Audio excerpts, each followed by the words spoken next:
Time now for Kara's Cure. So could the secret of staying young be in your DNA? We have a biotechnologist pharmacist, Greg Macpherson. He's with us now on the show. Research on keeping our cells young. Welcome. Thank you for being here. Great to be here. Thank you. So, we have all conversations about what's the new 40, what's the new 50. When you say the secret's in our cells, can we really turn back the time by sort of reprogramming ourselves? Yes, it's what we're learning now is that we can literally reprogram ourselves, and we have two ages. We have a chronological age, which is what we know as our birthday, but we also have a biological age, which is the age of our cells, and we can reprogram them and bring them younger. Absolutely. I'd like to know a couple of secrets on how to turn back the clock on that if we have a little bit of control, because I think most of us think there's only a few things you can control, smoking, sun exposure, exercise, things like that. Are those the basics? Yeah, they are the basics, Joe, but now we're learning too. Things like just mindfulness can actually turn back the clock, but there are also supplements that you can take, which are being proven now to actually take these cells from, maybe if you're 50, you can actually take them back to 40 or even 30, which is pretty exciting, because when you take your cells back that young, it just means that you're going to age really well and healthy for a long time. Well, and you've written a book about this. You're a scientist, so you get a little granular. But tell us a little bit about, in our brief time that we have here, we're going to have an expanded conversation on the app later. But what can we do? What are some things that we can do right now to turn back that clock? Absolutely. So there's a little molecule called hobamine, which comes from a plant called Himalayan tartary buckwheat. That's shown to just protect our cells and to take them back. There's another molecule called NAD. Again, it's all pretty sciencey, but these are molecules that decline as we age, and when we bring them back, we literally reprogram our cells and make them younger again. And where do you get that one? I've heard strawberries. Something about your book said strawberries help, right? If the strawberries could be good? Strawberries are fantastic. Yeah, they have a little molecule in them which helps clear out they're called zombie cells or senescent cells. These are cells that build up as we age, and they're really inflammatory and they don't do us much good. And strawberries help remove those and start to actually break them down. This DNA thing I find very interesting, because I've always believed, your heritage has a lot to do with it, where you're born, where your family's from, your skin, all of those things, those things you can't control. So some people are starting off with a better, ceiling than other people are, just because of their skin type, where they're born, and that kind of thing.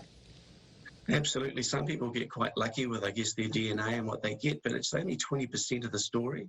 So 80% is actually how we do and look after our DNA. And I think that's really the big news, is that we can actually modify and change how fast we age simply by doing the things we were talking about, the exercise, the mindfulness, the eating well, and some of these supplements that we're discovering now. Right, and we kind of all know this, right? We say de-stress, but what you're saying is our cells get damaged all the time. And so just doing simple things like, talk to us about maybe if you decide to start a meditation or mindfulness practice, and you say each decade of your life you can roll back the clock. What are you doing, actually? How is that actually turning back the clock? That might motivate people.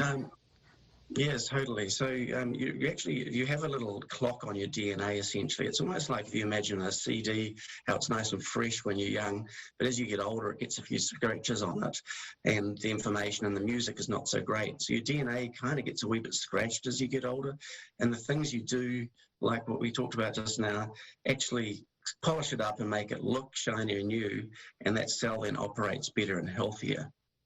Something I thought I heard once, and you probably would know exactly, but that your cells, every 7 years, the organ, every cell in each organ replenishes itself. So every 7 years, whatever the number is, you're making a copy of the original. Then 7 years later, it's another copy, and then another copy. And it's like a mimeograph, if people remember mimeographs. The further out the copies go, the less better the product is. Is that true?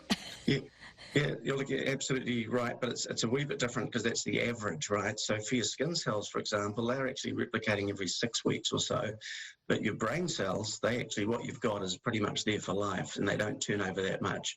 So yes, you are almost like a copy of yourself, with I guess the main thing being those brain cells, which hang in there, which is just as well, because we need that memory, right? So let's talk about something simple like exercise. I know a lot of people, it's hard to get in a habit, but you have a graph that I saw where just, the less you exercise, the faster you age. I mean, it's a complete inverse. Yeah. So do we have to do it a lot, or what level? Can we just go walking? What are you finding? Yeah, so the main thing is just being consistent with what you do, because if you go out and smash a massive 5-mile run right now, puts the body under huge stress, and that can be quite damaging. So if you do it all the time, though, then the body adapts to it. It's just like perhaps you might get some calluses when you're working outside. Your body can actually adjust. And so whatever you do, get a program, do it consistently. If it's a 5-minute walk every day, because that's all you can do, that's absolutely great. But try and push it out to 30 minutes. Be mindful. And help manage that stress. I mean, we all have stress. It's just how you react to it and how you deal with it is actually the main thing. But ultimately, in your 30s, if you can just look after your DNA with a good diet and good exercise and mindfulness and a few supplements. In your 40s, you've got these things called mitochondria in your cells. These are tiny energy generation centers that you can actually, with supplements these days, recharge them and make them better. And then in your 50s and beyond, it's about clearing out those zombie cells that we talked about. You can do that through strawberries and an ingredient called fisetin. Where do you get that?